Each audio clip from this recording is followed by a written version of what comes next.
Greetings! UFC 248 just happened. Wow, that was a very weird card. I only got to see Benil versus Drakkar, which very quick. Round 2, he got the knockout. Was that TKO? He didn't really knock him out, but he finished the match. I mean, it was pretty all to Benil. Very easy match for him. I'd like to see where he goes up from the lightweight division now. But let's talk to the bit I want to talk to about. Let's say Zhang versus Jonna. That should have been the main event. That was one of the greatest matches in UFC history. They traded blows every round. And Zhang dropped some bombs. Like, Joanna's head went full Elephant Man.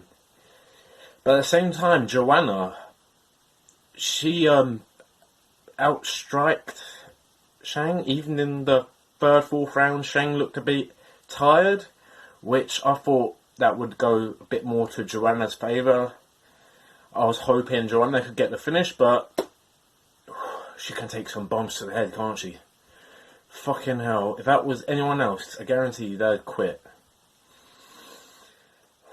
I don't get how they decided that Zhang won. I mean, she did hit harder, but those takedowns in the earlier rounds count. I mean, Joanna got straight back up. Nothing happened from them. Joanna was the one who always went to instigate the striking. I thought she was in control for most of the match. When they're both in control, they're not really... I don't know how to phrase it. In my opinion, they both won that. It should have been a draw or a Joanna decision. Now let's talk about the main event. This one is sketchy because that's probably the worst main event in UFC history.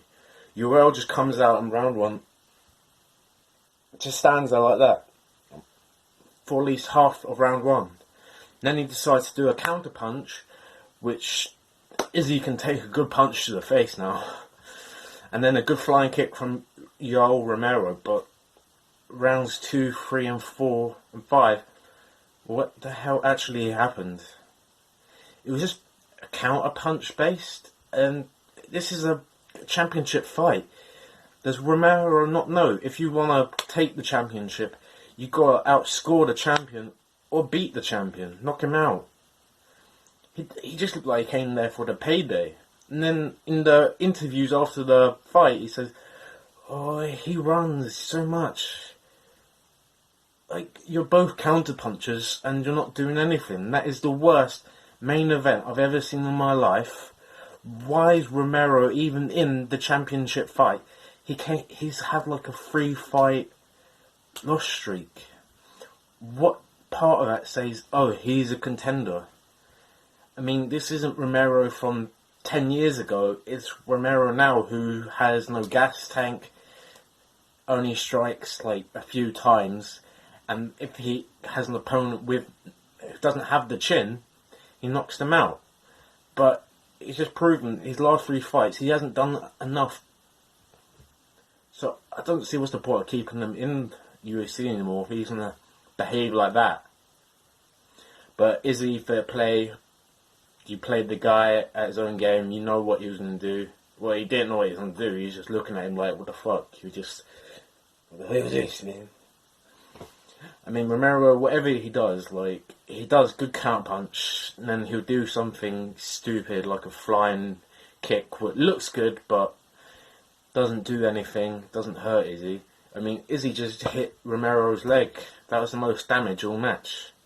Romero's leg just looks slightly messed.